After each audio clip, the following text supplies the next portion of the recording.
Bonjour, aujourd'hui les Échos ont décidé de mettre la bande dessinée à l'honneur sous un angle un peu spécial, c'est la bande dessinée qui elle met à l'honneur le roman. Depuis longtemps, le cinéma sait qu'on peut faire de très bons films avec des acteurs pas connus si on a une bonne histoire.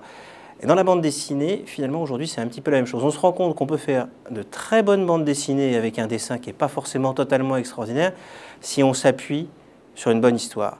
Alors si en plus on arrive à mélanger une très bonne histoire avec de très bons dessins, ça donne de très bons albums de bande dessinée. Et c'est de ça dont je vais vous parler un petit peu aujourd'hui, puisqu'on assiste à une sorte de floraison en ce printemps.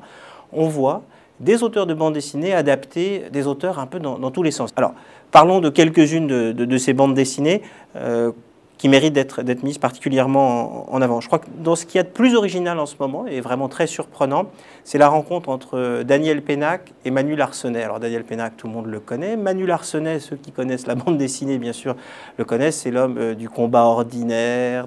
C'est un auteur qui, au départ, était assez souriant, même s'il parlait un petit peu du malaise de notre société. Voilà, il avait un ton un petit peu léger. Et puis, petit à petit, il a fait des bandes dessinées un peu plus dures. Il a dévié vers quelque chose qui s'appelle Blast, qui est sur l'histoire intérieure de quelqu'un qui ne va pas très bien. Et là, avec Journal d'un corps de Pénac, il a vraiment rencontré un texte qui était parfait pour lui, puisqu'en fait, ce qu'il a fait, c'est qu'il a respecté totalement le texte de Pénac. Le texte est reproduit en intégralité, et les dessins de Manu Larsenet, avec son trait noir, un petit peu dur, accompagnent ce texte qui raconte l'histoire de quelqu'un qui raconte tous les sentiments de son corps, dans lequel s'expriment à la fois ses malaises psychologiques, physiques, de son adolescence jusqu'à la mort.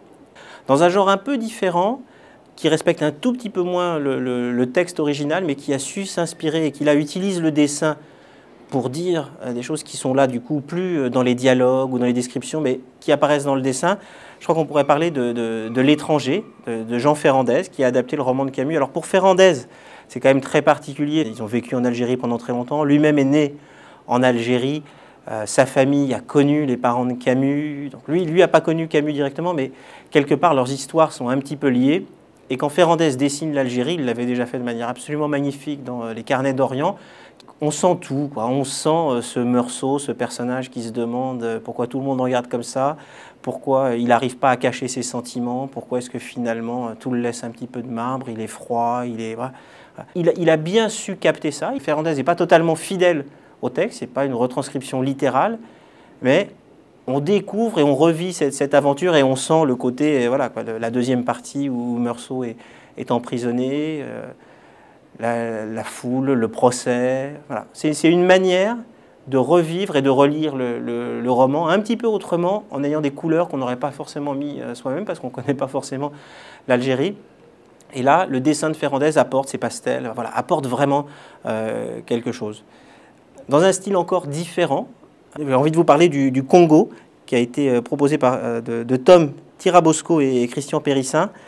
Alors, tous les deux n'ont pas adapté Joseph Conrad. Ce qu'ils ont fait, c'est qu'ils ont fait une sorte d'enquête sur la vie de Joseph Conrad. Joseph Conrad, devenu citoyen britannique, est parti en Afrique pour essayer de voir ce qu'était, pour essayer de trouver du travail dans une Afrique qui devenait une terre coloniale. Il a découvert la jungle, il a découvert les mœurs des colons avec lesquels il n'était pas forcément d'accord. Il a découvert l'hostilité à la fois des populations, du climat, des insectes. Plus tard, c'est ce qui inspirera Joseph Conrad et qui lui fera écrire Au cœur des ténèbres, qui est qualifié comme l'un des plus grands romans.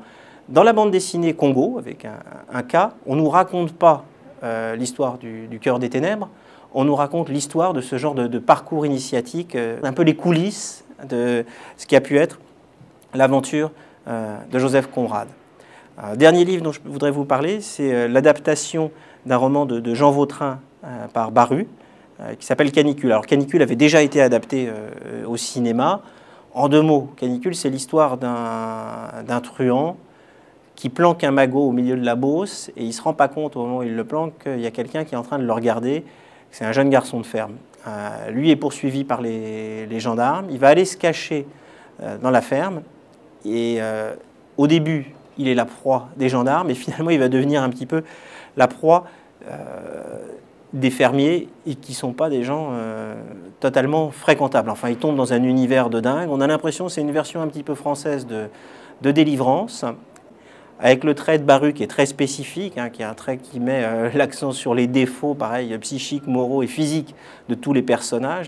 Et là, véritablement, on pourrait dire que c'est une galerie de portraits assez féroce que nous propose Baru.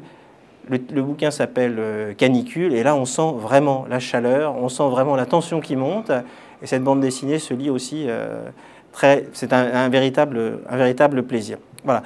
Si vous voulez en savoir plus, revenez sur le blog, je vous parle des autres bandes dessinées. Merci et à bientôt.